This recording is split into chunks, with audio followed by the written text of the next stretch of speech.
To break, some island students were looking to the future this weekend. They were creating models of what their ideal city would look like 100 years from now. About 175 kids took part, and Stephanie Brown was there. 3D models showcase what young islanders envision for the cities of the future. They incorporate solar and wind power and ways to use clean energy. Groups spent a lot of time thinking about transportation and how to make it more sustainable.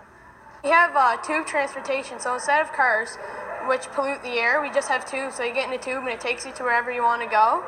And we have fans that take the polluted air out of the air and that cleans it, so it sends the fresh air back in, just like the water does.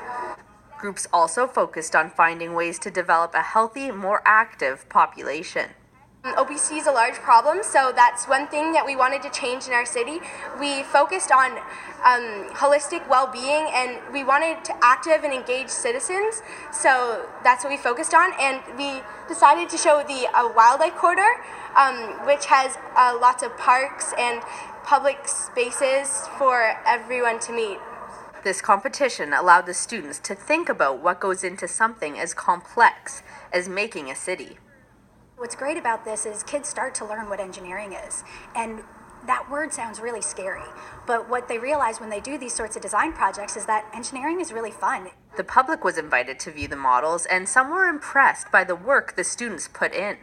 My generation and people before me had to learn this sort of on the fly, had to respond to crises as they came up. If this generation can anticipate some of those crises and find creative ways to do that, I think it's brilliant.